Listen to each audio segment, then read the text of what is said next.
Audio Jungle.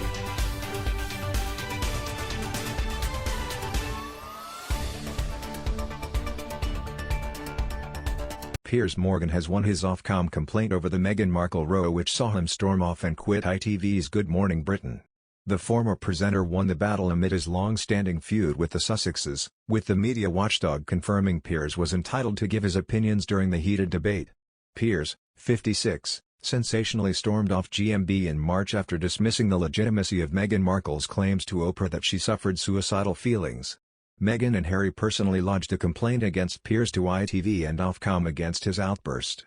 The Duchess made a direct complaint to the media watchdog, with Ofcom confirming at the time, "We can confirm receipt of a standards complaint made on behalf of the Duchess of Sussex."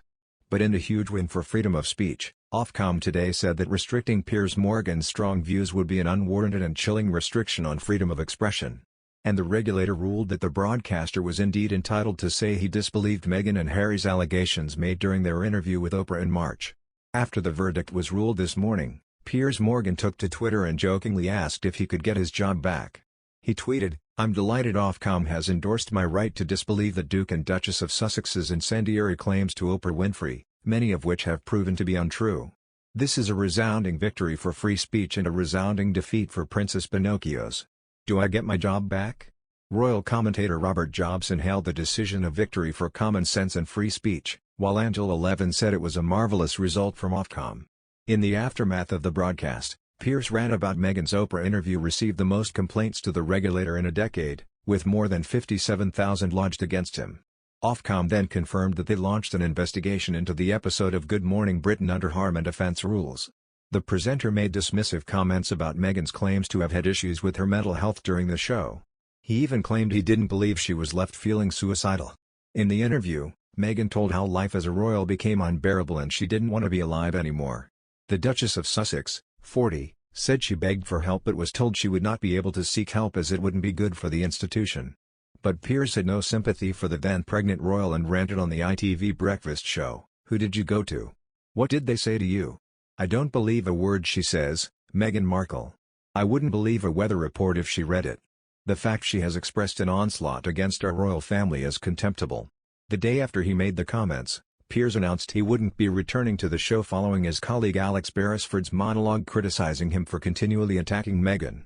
Alex said he found it hard to watch a half-hour segment of the show in which Piers savaged the interview. Piers didn't like what his co-star had to say, refusing to listen before snapping "I'm not having this" and heading to the studio exit. He was off-screen for almost 20 minutes, but later returned, slamming Alex for launching a personal derogatory attack on someone that he works with. ITV's episode of Good Morning Britain caused outrage among the public, but the verdict today states that Piers' opinions were consistent with the right to freedom of expression. The watchdog said the comments were potentially harmful and offensive but ruled GMB was not in breach the broadcasting code. Ofcom said that it was legitimate and in the public interest for ITV to broadcast Piers' scrutiny of Meghan Markle and her interview with Oprah. In a statement released this morning, Ofcom said, "This interview became a major international news story and we acknowledged it was both legitimate and in the public interest for ITV to broadcast debates featuring presenters such as Mr. Morgan scrutinizing those allegations, including the veracity, timing and possible motivations of the claims. Consistent with the right to freedom of expression, broadcasters can portray strong views on the matter, including views casting doubt on the claims made. Ofcom is clear that, consistent with freedom of expression, Mr. Morgan was entitled to say he disbelieved the Duke and Duchess of Sussex's allegations and to hold and express strong views that rigorously challenge their account. The code allows for individuals to express strongly held and robustly argued views, including those that are potentially harmful or highly offensive, and for broadcasters to include these in their programming. The restriction of such views would, in our view, be an unwarranted and chilling restriction on freedom of expression both of the broadcaster and audience." An Ofcom spokesperson added, "This was a finely balanced decision. Mr. Morgan's comments were potentially harmful and offensive to viewers, and we recognize the strong public reaction to them. But we also took full account of freedom of expression. Under our rules, broadcasters can include controversial opinions as part of legitimate debate in the public interest, and the strong challenge to Mr. Morgan from other contributors provided important context for viewers. Nonetheless, we've reminded ITV to take greater care around content discussing mental health and suicide in future.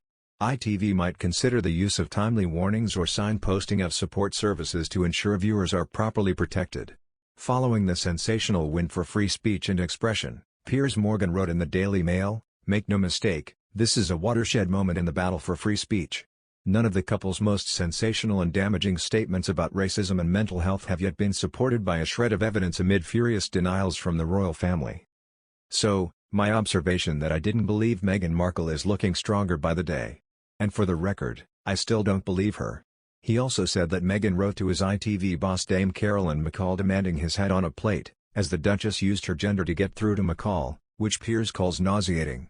After Piers voiced his concerns that Meghan and Harry were dishonest in their Oprah chat, a string of other claims they made were also proven to be false. This includes when the Duke of Sussex told the world he was cut off financially in the infamous interview, before Prince Charles' annual report showed his youngest son received a substantial sum from him after Megxit. Meghan also claimed her and Harry were secretly married by the Archbishop of Canterbury in the garden at Nottingham Cottage 3 days before the official wedding in May 2018. But their wedding certificate proved this was not true. And the Duchess claimed the royal family refused Archie's birthright to be a prince after concerns and conversations about how dark his skin would be when he was born.